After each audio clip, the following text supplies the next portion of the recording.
Ang pamasko ko. Ay! Anong gusto nyong karne sa Pasko? Baboy, manok? Karne ng baboy? O, tamo nga.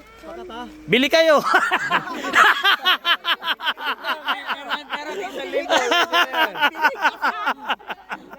Oh, Nard, kuha ka isa. Okay, Bernard. Oh, tapos kuha ka 1,000. Siyempre, may chocolate din. Oh, yan ay pamasko ko ha. Hindi na kasi sila nasasama sa atin kasi nga, sabi kasi ginagamit ko na. Hindi ko na sinama. Oh, tol, ikaw tol. Papa Nelson. Dumating ako dito sa sitio. Vlogger na ako. Matagal na. Oh, may bagoong. Pasko, bagoong tol. Oh. Thank you, tol. Thank you. Oh, Bob. Oh, chocolate. Thank you, tol. Hindi tol, isa sa mga ano diyan, nakitulong sa akin mga pagbigay niya. Si Leo, si Nicole, saka si Nanay, saka si Darlene. Thank you, tol. Ayan. Sa team ng team natin yan. Team natin, kasama ka naman kayo. Kasama naman talaga sila, sila lang naman ang may kasalanan. O tol, kuha tol. Isa. Kasi mas importante may bigas sila. Yung 1,000, bukod na to, pagka may pakarni rin tayo. O tol, oh. Oh, chocolate. Madami tayong bibigyan ng bigas. Ang bigas na pamimigay natin, 100 sako. Tol, oh. O tol, kuha ka Oh, na rin. Bob. Chocolate. Tol, kuha ka na tol, isa. Fernan. Yung mga team natin. Hindi, Pasko pa lang to, may bagong taon pa ha. Baka magreklamo kayo. Hindi naman kayo nagbibigay. May pakarni pa tayo. Sino pa yung isa? Si Bumtarat-tarat. Si Nico, wala. Si Brilly. Asan kay Brilly? Una nyo, itabi nyo yung kay Brilly. Sino hawak kayo ng kay Brilly? Kaya dito ba doon na lang? Ay, hindi, kumuha ka muna na sa'yo. O, yan, to, sa'yo to. Sa'yo. Kumuha ka na sa sako. Bye-bye. Ito, bigay mo kay Brilly. Tol. Isang sako, saka isang sakong bigas din. Yan, tapos, kay Brilly, yung 1,000. Oh, tapos Yan, kanina yan, kay Brilly, no? Oh.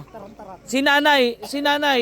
Nay, ikaw meron ka rin sarili. Halika rito, nakabukod ka. Oh. Isang sako. Si Nanay po kasi, pero kay Utol Pakdo na rin siya. Pero binukod ko na rin siya ng isang sako. Okay, Nanay. Yan. Iba kasi, iba yung kay Nanay. Ayan, kay Nanay, pasok mo na doon sa bahay. Yung pamasko ko. Ay! Anong gusto nyong karne sa Pasko? Baboy, manok?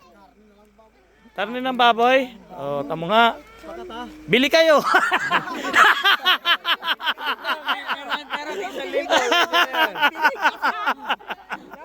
Kasi baboy, bili kayo. Sila po, hindi ko na naisasama sa natin. Kasi nga, marami kasi mga taong magagaling eh. Sana, kung hindi na sila nasasama, kaya nga nila, pero mas mahirap ang buhay na wala silang trabaho sa akin. Eh kung sila nasasama, mas ginawa. Kahit wala yung mga yan, kasi kung sumasahod naman sila, tuloy-tuloy, kaya nilang bilhin lahat. Motor, sasakyan, hayop, kaya nila kasi may trabaho sila. Eh wala silang trabaho ngayon. O syempre, di ba? Sana kung kaya nyo ibigay yung pangangailangan nila. Dahil wala silang trabaho, di ba? Yung sinasabi nyo panggagamit, usapang panggagamit. Usapang panggagamit, pare-parehas na tayo, reliyon at politiko. Di ba? Pero ito pagkakaiba ng reliyon at politiko sa panggagamit ko. Anong pagkakaiba? Sariling pera ko ginagastos ko. Oh. 'Di ba? Kaya wag kayong hindi niyo naman ako kilala. Nangihingi pa eh. Hindi niyo naman ako kilala. Sponsor. Hindi niyo naman ako kilalang lubusan eh. Ngayon, isipin niyo nawalan ng trabaho. Ilan kayong walang trabaho? Isa, 8. Ilan? 8. Hindi na pinilang eh. Ah. Listado na eh. Ang trabaho, hindi naman sila may trabaho pa rin naman. Kaso nga lang, mga Hindi kaya dito, kung saan dito. Saka kung may pahalaman sa kanila, may pabini ako ng mga pananim noon. Lahat yun nawala, syempre. Di ba, ginagamit ko nga. Kaya nga, pinakita ko na kaya kong mag-vlog mag-isa. Kasi saan ba ako nagmula bago ako napunta rito? Di ba? Kaya ako napunta rito kasi vlogger na ako. May ipon na ako, may sasakyan na ako, may negosyo na ako. May sariling Oh, na. hindi ako napunta sa sitio na wala pa. Napunta ako dito, meron na.